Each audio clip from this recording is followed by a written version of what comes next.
Well, television's biggest night took over Hollywood with the 75th Emmy Awards. So Entertainment Tonight's Kevin Frazier and Nichelle Turner were on the red carpet and backstage. They're joining us now to share some of their favorite moments. You know, the Emmys were nothing short of spectacular Yes. last night. I think that they have been the best award show we've had this season. Memorable moments, big stars won, the show moved, and they had a great host. That's a recipe for success.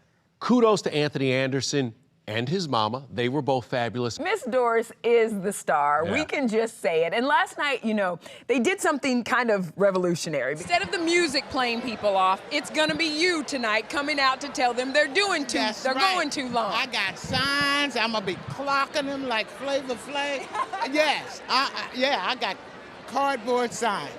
Get have a off. She was a star last night. I love the back and forth between the two of them. They really are television gold. And also, speaking of television gold, Niecy Nash. the best speech of the night, hands down. I'm a winner, baby. Every single person who voted for me, thank you. And you know who I want to thank? I want to thank me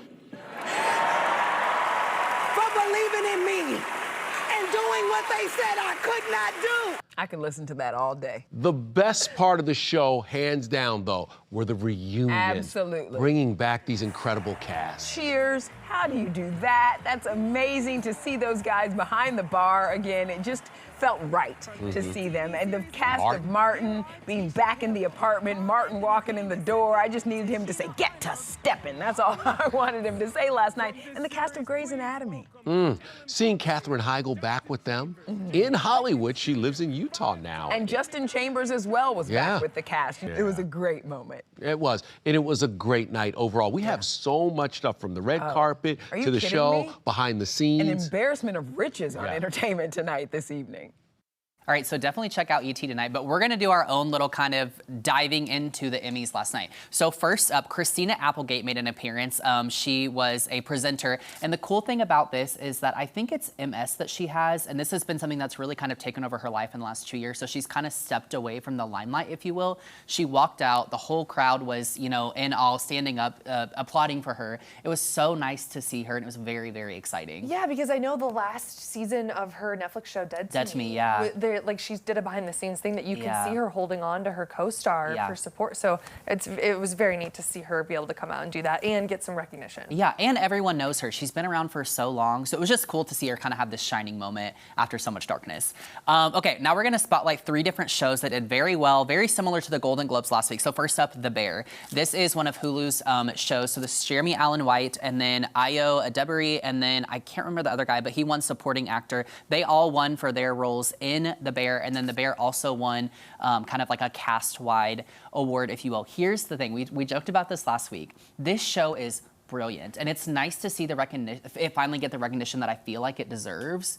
If a show is sitting there and giving me anxiety, I feel like it's probably doing something right, because it's making you feel something, right? And you're very into it, and you feel like you're in that heightened, high-emotion restaurant space where these chefs are working, and it's just a lot. Yes, and another thing I love about the fact that The Bear is getting recognition and winning awards is that that's a show that everyone has watched and is talking about, where sometimes I feel like award shows only recognize like kind of like the hoity-toity, like really artistic shows. Very, It's like, like, no, indie, this is what people are genuinely enjoying, even though it does make us feel stressed out the whole time. Yeah, it's very exciting. And it's really interesting too, because The Bear actually beat out some of its other nominees that were like, for example, Jeremy Allen White beat out Jason Sudeikis for Ted Lasso. And that's another one that was so fan adored, but oh man. But you know, again, the high stress situations that you feel in The Bear, like that is some intense acting, where Ted Lasso, I feel like Jason Sudeikis is amazing in that show, but it's so lighthearted and fun. You're like, you gotta give it to the guy that's stressing us out. Yes, and hot take, the final season of Ted Lasso was good, but not as good as its previous seasons, which I think is why it didn't do as well this award season. I would agree with that. That's my opinion on that.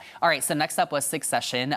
Same thing with the Golden Globes. The 3 main actors kind of won, so Matthew McFadyen, Sarah Schnook, and then Kieran Culkin. And then also they won a show-wide award as well. Kiernan's speech was awesome. So for those that don't know, because he hasn't been in a whole lot, but Kiernan is the brother of Macaulay Culkin from Home Alone, obviously. And in his speech, he talked about how his agent and his managers really took a chance on him this time around, and they appreciated getting him the audition for Succession because it changed his life. And he spoke very highly of his wife, started crying over his family. And it's just like cool to see someone like that win, where you can tell they put a lot of heart into their career, and they've been through the trials and tribulations through Hollywood, and it's cool to see them kind of come out on top, if you will. Well, and he probably felt overshadowed by Macaulay, his brother, for so long, and he was child star adjacent, and you know, you hear horror stories about being a child star, so yeah, I do think it's neat that he has been able to come out from that shadow and be his own star. Well, and this was the final season of Succession, so in comparison to like Ted Lasso, their final season shined just as much as the rest, which was nice.